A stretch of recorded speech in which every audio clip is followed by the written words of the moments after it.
That is a question of political മൊറാലിറ്റിയാണ്.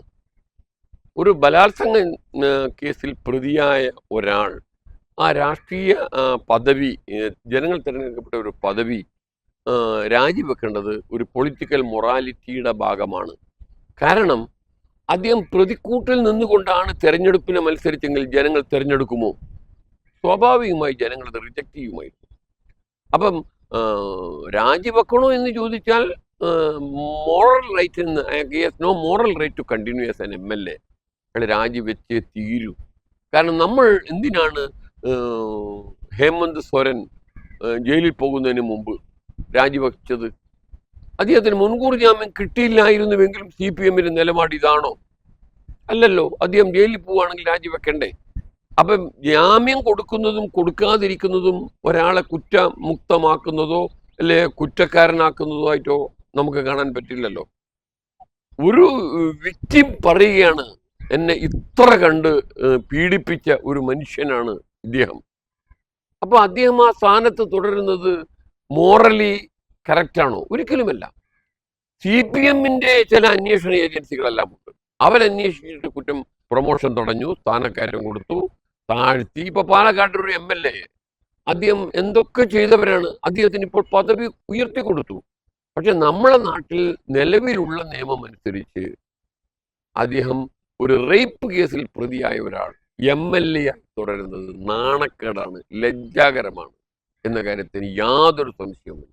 ആ കേസിൽ പ്രതിയായ ആരും തന്നെ ഒരു പൊതുസ്ഥാപനത്തിൽ, ഒരു പൊതു സംഘടനയിൽ, ഒരു പൊതു പദവി തുടരാൻ പാടില്ല എന്ന് വിശ്വസിക്കുന്ന ആളാണ്.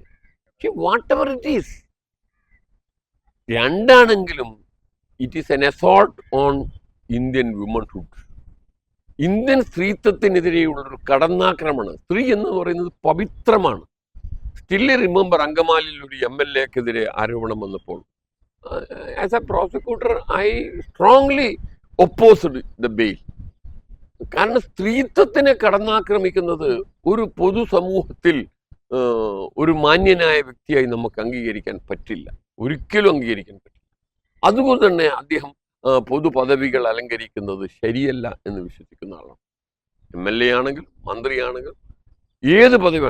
അപ്പം പറയും അദ്ദേഹം കുറ്റക്കാരനാണെന്ന് വിധിച്ചാൽ തന്നെ ഇപ്പൊ കുറ്റക്കാരനാണെന്ന് കണ്ടാൽ പറയും അപ്പീൽ കോടതിയില്ലേ, അപ്പീൽ കഴിഞ്ഞാൽ പറയും സുപ്രീം കോടതിയില്ലേ.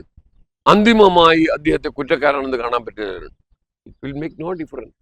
ഒരു മർഡർ കേസിൽ പ്രതിയെ നമ്മൾ എങ്ങനെ കാണും? അദ്ദേഹം MLA തുടർന്ന് ശരിയാണെന്ന് പറയും. ഇതെല്ലാം ഒരു മോറൽ ടർപ്പിറ്റ്യൂഡല്ലേ, ഒരു അസന്മാർഗിക കുറ്റമല്ലേ ഇതെല്ലാം? അല്ലാതെ അഴിമതി കേസിൽ പ്രതിയായ ആളോട് സ്ഥാനം, ഇപ്പം കെജ്രിവാൾ ജാമ്യം കിട്ടിയതിന് ശേഷമാണ് പദവി ഒഴിഞ്ഞത്. Is an ideal politician. അദ്ദേഹത്തിന് സുപ്രീം കോടതി ജാമ്യം അനുവദിച്ചപ്പോൾ സാധാരണ അദ്ദേഹം രാജിവെക്കേണ്ടതില്ലല്ലോ. അപ്പൊ ജാമ്യം കിട്ടിയാൽ അതൊരു ക്ലീൻ ചിറ്റാണ് എന്ന് പറയുന്നത് അടിസ്ഥാനരഹിതമാണ്. അങ്ങനെയാണെങ്കിൽ കെജ്രിവാളിന്റെ രാജി ഒരിക്കലും ആവശ്യമില്ലാത്തതാണെന്ന് പറയും. അദ്ദേഹം സമ്മതിച്ചില്ലല്ലോ. ജാമ്യം വാങ്ങിക്കഴിഞ്ഞ ശേഷം അദ്ദേഹം രാജിവെച്ചു. എന്നിട്ട് അദ്ദേഹം പറഞ്ഞു, കുറ്റക്കാരനാണെല്ലാം ഞാൻ തെളിയിക്കുന്നത് വരെ ആ പദവിയിലേക്കില്ല. അതല്ലേ ഒരു ഐഡിയൽ പൊളിറ്റീഷ്യൻ്റെ.